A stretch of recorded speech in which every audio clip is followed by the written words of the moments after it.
नमस्कार, मैं हूं विकास और आप देख रहे हैं वैशाली न्यूज़। वैशाली न्यूज़ में आप सभी दर्शकों का स्वागत है। तो चलिए आपको ले चलते हैं वैशाली जिला की तमाम छोटी बड़ी खबरों की ओर। दिन दहाड़े अज्ञात बाइक सवार अपराधियों ने हाजीपुर के हथसारगंज में एक नमक व्यवसायी को गोली मारकर 5 लाख रुपए लूट लिए। घायल व्यवसायी का नाम अनुज कुमार उर्फ छोटू बताया जा रहा है। बताया जाता है कि वो अपने घर हथसारगंज से लैपटॉप के बैग में 5 लाख रुपए लेकर बैंक में जमा करने जा रहा था। तभी कुछ दूरी पर लुटेरों ने उनका पीछा कर हथियार के बल पर लूटने का प्रयास किया। विरोध करने पर उसे गोली मार दी और 5 लाख रुपए लेकर फरार हो गए। फिलहाल पुलिस घटनास्थल पर पहुंचकर पूरे मामले की छानबीन कर रही है। वहीं घायल अनुज का इलाज निजी अस्पताल में चल रहा है।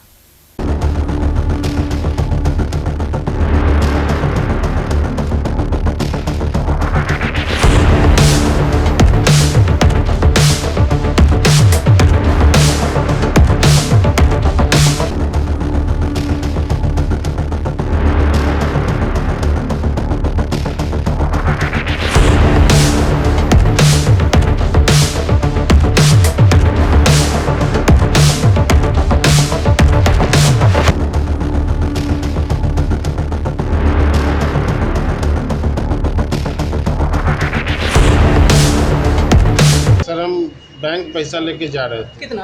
5 लाख रुपया। और रास्ते में एक लड़का, 2 लड़का साथ में था यामाहा बाइक से। दोनों बोला कि गाड़ी साइड करो, तो हमको लग गया था कि पैसा छीनने वाला। तो हम उस अथी करके दुकान है बेकरी का, उसमें घुस गए थे कि कहीं बच जाए। तो एक गोली लग गया था हमको सर। फिर हम देखे कि दूसरा गोली ना मार दे, इसलिए हम बैग उसके पास फेंक दिए। तो बैग लेके सर चला गया। क्या गोली मारा? एक गोली लगा था पीठ में, अब दूसरा गोली चलाने वाला था, तब तक हम बैग दे दिए। कहाँ पे हुआ है? हथसारगंज। दुकान कहाँ है? मेरा स्टॉकिस्ट का काम करते हैं, गुदरी में एक दुकान है मेरी। गुदरी आ रहे थे? नहीं, बैंक जा रहे हैं। गाड़ी से आगे पीछे और गरियावा ऐसा करके आज में भीतर भागला चले तो मोटा आदमी ऑटो ड्राइवर तो पीछे से गोली मार दिले और आगे भीतर गिर गए। ओकर बाद देखभाल वाला सब फिर मार देबो हम देखभाल दे दिलो और लेकर चल हमारा कह के आज करीब 10 बजे का समय का बताया जा रहा है मामला है। तो छोटू नाम के एक हैं, नमक व्यवसायी हैं। ये हथसारगंज में उनका कुछ 1-150 गज आगे में उत्तर तरफ इनका घर है, घटनास्थल से उत्तर तरफ। ये अपने घर से बताया कि बैंक जा रहे थे पैसा जमा करने के लिए। बैग था, लैपटॉप एक था और लैपटॉप वाले बैग में ही पैसा लेकर के ये बैंक की ओर जा रहे थे।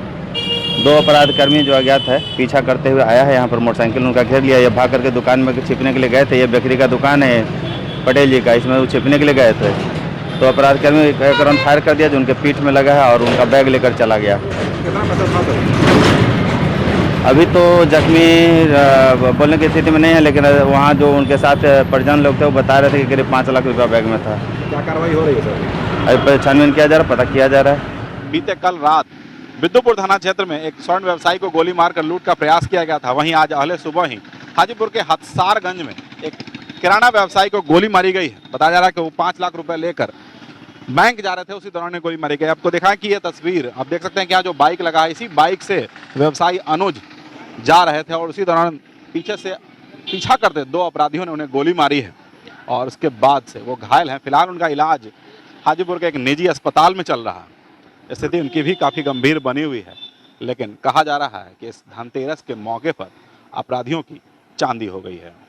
कैमरामैन संजय के साथ विकास आनंद, वैशाली न्यूज़ हाजीपुर।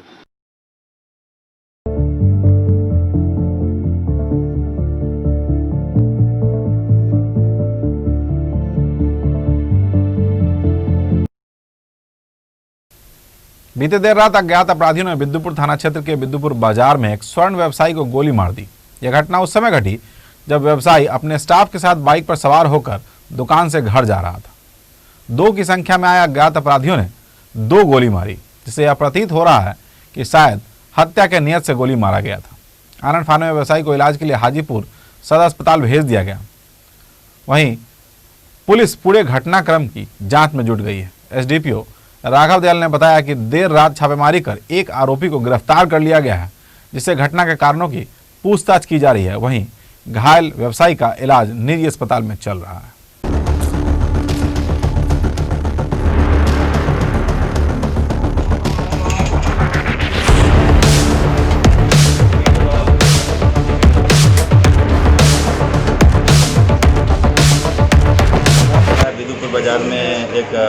व्यवसायी हैं, उनका अपना फ्रिज वगैरह का दुकान है, बर्तन का दुकान है और छोटा मोटा उनका 2-3 जगह दुकान है, एक सोना का भी दुकान है।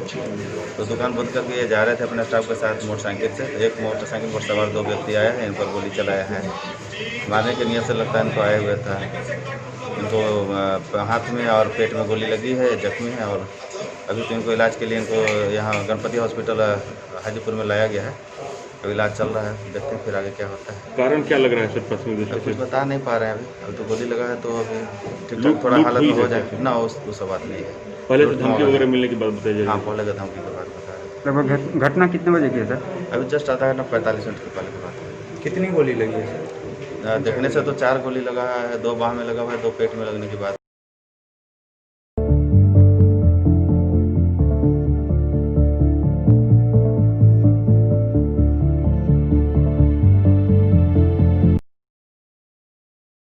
मानार थाना क्षेत्र के टारा चौड़ी में आपसी विवाद का पुराना केस सुलह नहीं करने पर एक पक्ष ने दूसरे पक्ष के साथ जमकर मारपीट की और अश्लील हरकत भी किया, जिसका वीडियो भी वायरल हो रहा है।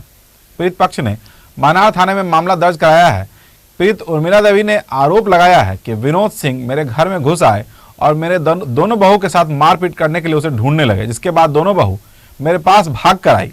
बीच बचाव करने पर मेरे साथ भी मारपीट की गई और केस उठाने की धमकी देने लगे। इतना ही नहीं, महिला ने आरोप लगाया है कि मारपीट के दौरान घर में रखे 3 लाख रुपए के गहने भी उठाकर ले गए।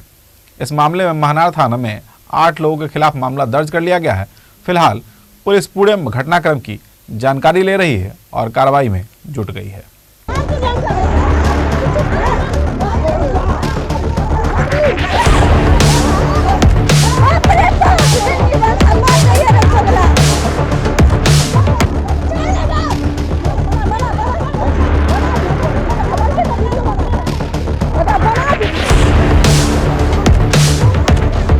हमार पुतो है आगे से ओकरा पर केस कैले है, तो वो कहलक कि केस उठेबे कि ना। हम कहली कि से हम केस ना उठाए, बस घर में सब घुस गए। हमार बेटा सब बाहर रहिया, बस हमार घर में घुस के हमार पुतोह के बलात्कार करना चाहा, लेकिन पुतोह हमार दौड़ के हमरा भी भाग आए, तो हमरो मारलक है आ पुतोह के ब्लाउज उलाउज फाड़ दिलक। हमरा पर विश्वास नहीं, रिकॉर्ड देख लो कि वो सास है। पता चला कि मुन्ना सिंह हमारी बहन के साथ छेड़खानी, बलात्कार, इज्जत लूटने का प्रयास और घर में भगनी का शादी हेतु सामान रखा हुआ तो उसको लूटपाट किया है, जेवरात वगैरह। तो जानकारी हुआ कि अस्पताल में भर्ती है, तो हम अस्पताल में अभी इलाज कराने के लिए आए हैं। महानार स्वास्थ्य केंद्र में आए हुए। क्या आदमी घायल है? 2 आदमी घायल है। बहन के साथ भी इज्जत लूटने का प्रयास किया है, ब्लाउज उलाउज फाड़ दिया है, विलंघन किया है। और वीडियो आप लोगों पर हम भेज देंगे, बहुत गंदा वीडियो है। अपना गुप्तांग वगैरह विनोद सिंह और उनके परिवार वाले दिखाए हैं, जो अपन वीडियो के लिए। पहले से किस तरह का केस चल रहा है? पहले का मेरी बहन का यही विलंघन करने का केस है और मारपीट करना, उसी को केस को उठाने के लिए दबाव बनाए हैं। उनके भाई आर्मी में नौकरी करते हैं, बंदूक राइफल है। निकलने के बाद फायर वगैरह भी किए हैं, जो वहाँ के ग्रामीण लोग आपको बताएंगे। हम तो सुनी सुनाई बात कर रहे हैं, क्योंकि मेरी बहन बताई है यही बात। केस उठाने के लिए 2 आदमी केस किए हुए हैं, सीमा देवी और इंदू देवी, जो मेरी बहन लगती है।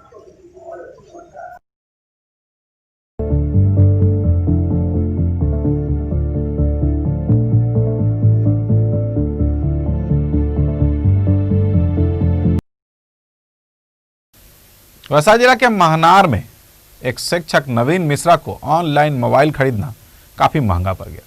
बताया जा रहा है कि उसने अमेजन से एक मोबाइल 25,000 रुपये में खरीदी थी और जब उसने डब्बा खोला तो देखा कि महज 200-300 रुपये का एक एसी एडाप्टर उसमें है, जिसको लेकर पहले तो उसने डिलीवरी बॉय को पकड़ा, लेकिन उसके बाद जब मामला नहीं बना तब उसने मामले को उपभोक्ता न्यायालय में ले जाने की सोची और ऑनलाइन आवेदन कर दिया। बताया जा रहा है कि जैसे ही उसने पैकेट खोला, उस दौरान वहाँ पे डिलीवरी बॉय भी मौजूद था। उसने भी कहा है कि ये मामला बिल्कुल सच है और इस तरीके से एक धोखाधड़ी का मामला सामने आया है, जिससे ऑनलाइन सेलिंग में काफ़ी फर्क पड़ सकता है।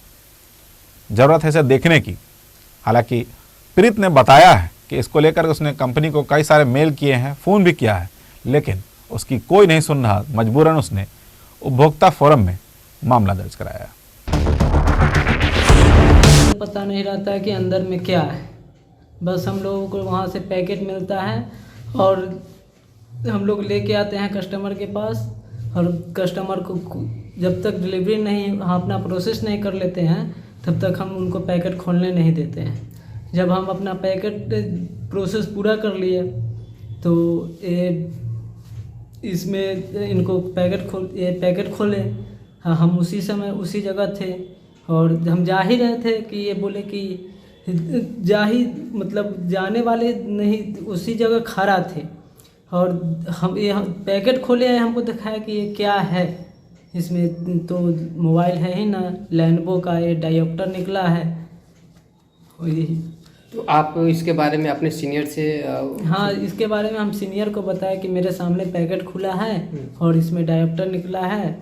तो वो सब बोले कि अमेजोन कस्टमर केयर को कंप्लेन करें। लेकिन इनका प्रॉब्लम तो सॉर्ट आउट नहीं हो रहा ना, ये वो तो बोल रहे हैं कि मोबाइल मिल चुका है आपका। अब इसके बारे में तो हम कुछ नहीं बता सकते हैं। आप मानते हैं ना कि मोबाइल हाँ, हम मानते हैं कि हाँ, इनका जो मोबाइल जो आया है, ये ऑर्डर किए हैं, वो सामान इनके पास नहीं आया है, सामान आया है दूसरा आया है। 21 अक्टूबर को ऑर्डर किए थे और 29 अक्टूबर को हमें यहाँ मिल गया था। कौन सा मोबाइल ऑर्डर किए थे? हम रेनो 3 ओप्पो जो आता है, उसका टोटल कॉस्ट था 24,480 रुपये, लेकिन पुराना मोबाइल हम दिए थे उसका 5200 रुपया हुआ और 19,280 रुपया हम पेमेंट किए। तो डिलीवरी हमें वही 29 अक्टूबर को हुआ और वही 10:30 बजे डिलीवरी बॉय आए थे और उस समय बस बॉक्स वही था, खोले और मैं लिखा था कि ये जो है ये तो पैक था, इसको खोले, लेकिन ये ओपन ही था। ये जो है सो सील नहीं था, ये डब्बा ओपन ही था। तो उसी समय हमें आश्चर्य लगा कि भाई क्या हुआ, आखिर ये खुला हुआ क्यों है। तो जब देखे तो भाई ये निकला। उस समय तो 2 घंटा तक तो बिल्कुल दिमाग मेरा सुन रहा, लेकिन अब देखिए प्रोसेस में लगे हुए हैं, लेकिन अभी तक कोई सफलता नहीं मिली है। ओपन नहीं आया था या उसी समय डिलीवरी बॉय को दिखाए तो उसे भी आश्चर्य हुआ कि खुला हुआ कैसे है।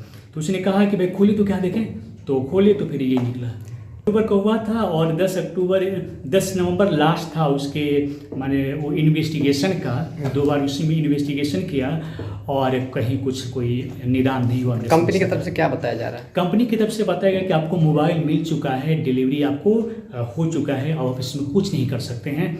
और इसके लिए हम फिर ये ट्विटर अकाउंट है अमेजन का, उसमें ही कंप्लेन किए हैं, लेकिन वहाँ से भी किसी प्रकार का कोई अच्छा रिस्पॉन्स नहीं लिया गया है। आगे आप कानूनी कार्रवाई किस तरह से की? हाँ, इसके लिए हम कानूनी कार्रवाई के लिए इसमें कंज्यूमर कोर्ट में हम अप्लाई किए हैं। उसमें कुछ पैसा भी लगा है और कंप्लेन हम किए हैं और उसमें वो जो हमारे एडवोकेट हैं वो उसको लिखित रूप से सूचित किए हैं अमेजन को। अब 15 डेज़ का उसको मौका दिए हैं, अगर नहीं मानता है तो फिर केस को आगे बढ़ाया जाएगा।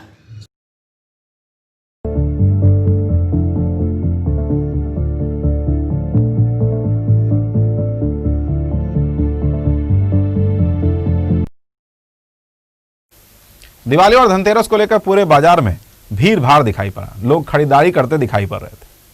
कहीं कोई बर्तन खरीद रहा था तो कहीं बच्चों के लिए पटाखे, कहीं दिया खरीदा जा रहा था तो कहीं लाइट और कहीं तो इलेक्ट्रॉनिक सामान। पूरे शहर में जाम की समस्या बनी हुई थी और लोग उसी में जाकर खरीदारी भी कर रहे थे। देखिए हाजीपुर शहर की एक तस्वीर कि किस प्रकार से लोग भीड़ भाड़ वाले इलाके में जाकर बड़े आराम से खरीदारी कर रहे थे और कोरोना का किसी को कोई भय भी नहीं था।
पहले एक बजे पुल नहीं मिले कि गिरने के 180 एकड़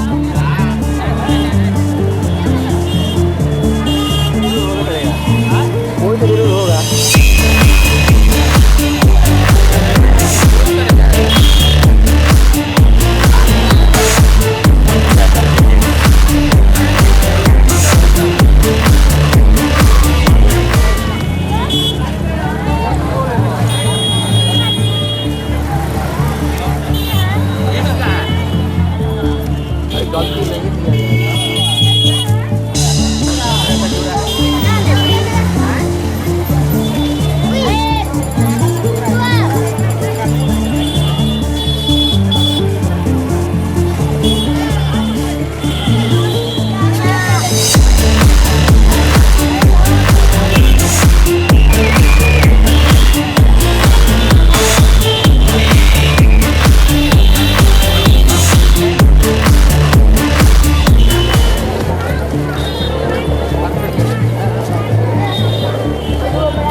हाजीपुर भाजपा विधायक के साथ एक अजीबोगरीब घटना घटी।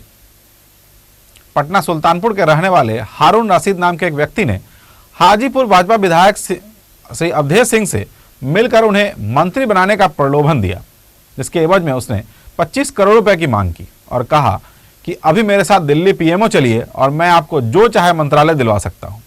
मामले को समझते ही विधायक जी ने हाजीपुर नगर थाना को इसकी सूचना दी, जिसके बाद पुलिस ने आकर उसे गिरफ्तार कर लिया। वहीं दिल्ली में बैठे जिस व्यक्ति से उसने फोन पर विधायक जी से बात कराई थी, उसकी भी जानकारी पुलिस को दे दी गई है।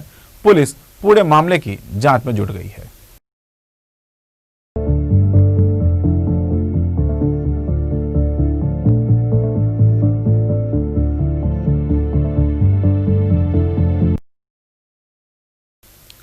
हाजीपुर के गांधी आश्रम में स्वर्गीय उषा वर्मा के तीसरी पुण्यतिथि के अवसर पर बुजुर्ग हमारे वट वृक्ष विषय पर एक विचार गोष्ठी का आयोजन किया गया। इस मौके पर स्थानीय कई वृद्ध बुद्धिजीवी एवं अधिकारी, पत्रकार और समाजसेवी मौजूद थे। सभी ने विषय की सराहना करते हुए इस विषय पर बढ़ते समाज में की विकृति से अवगत कराया और इसमें सुधार के लिए कई सुझाव भी दिए। अंत में कार्यक्रम के संचालक संजय वित्तर को ऐसे कार्यक्रम के लिए धन्यवाद भी दिया।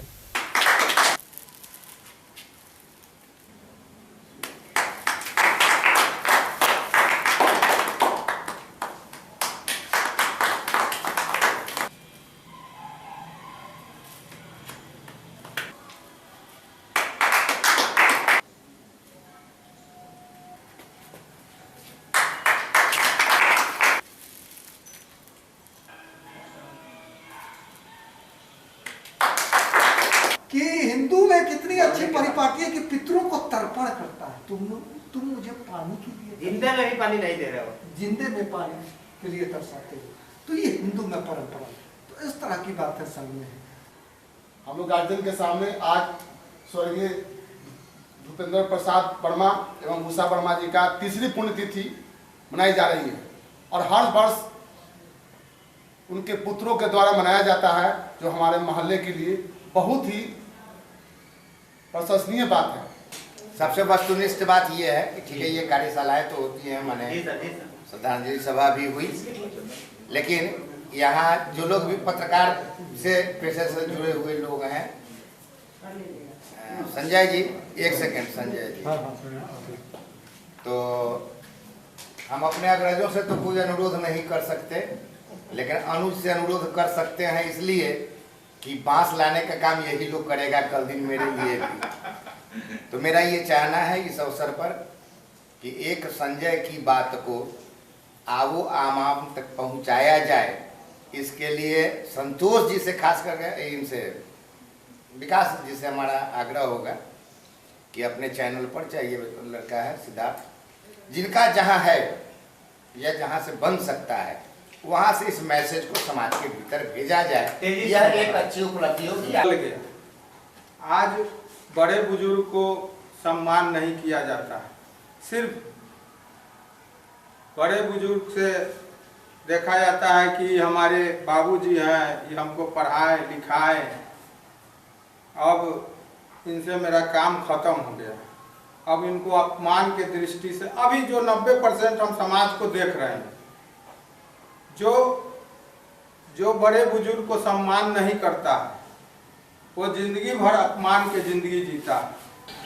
कि बुजुर्ग की क्या अहमियत है, अभिभावक की क्या अहमियत है। और शुरुआत के दिनों में तो ऐसा कुछ भी महसूस नहीं हुआ, लेकिन जब उनके जाने के बाद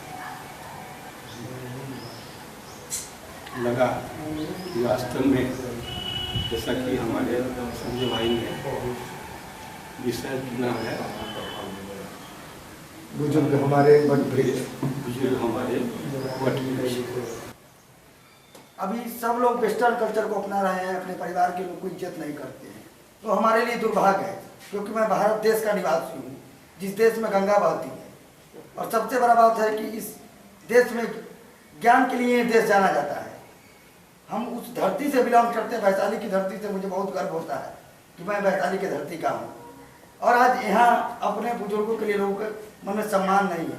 आज लोग 420 ज़्यादा पसंद करते हैं अपने बुजुर्गों के लिए, सिर्फ दिखावे के लिए।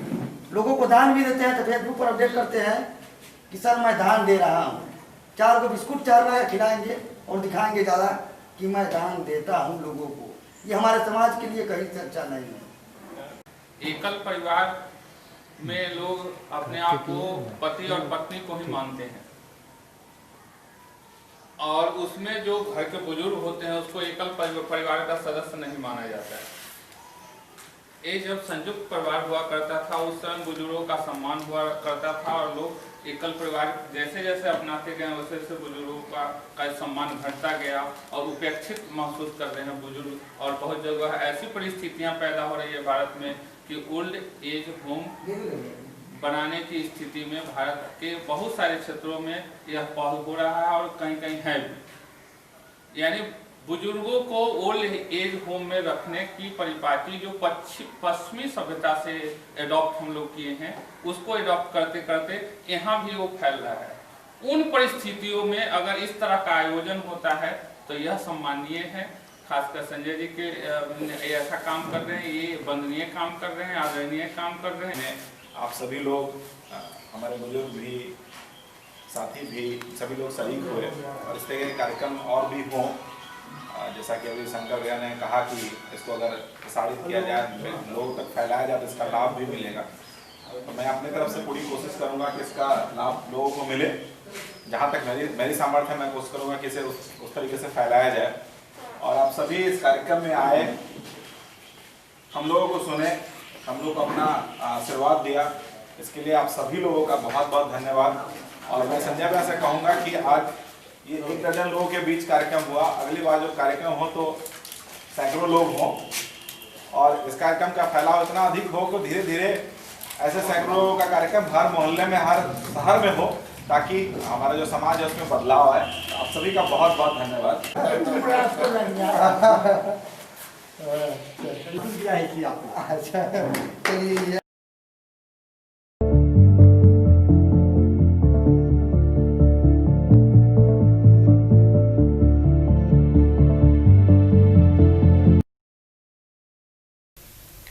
भगवानपुर प्रखंड के मांगनपुर पंचायत में दौड़ प्रतियोगिता का आयोजन किया गया, जिसमें 1600 मीटर दौड़, 400 मीटर दौड़ एवं 100 मीटर दौड़ प्रतियोगिता आयोजित की गई।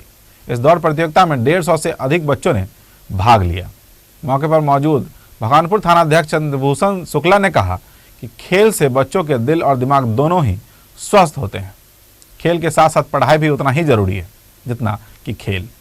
गाँव के माटी में कितनी ऊर्जा होती है, बच्चों के रेस को देखकर समझा जा सकता है। सिर्फ इन्हें प्रोत्साहित करने की आवश्यकता है।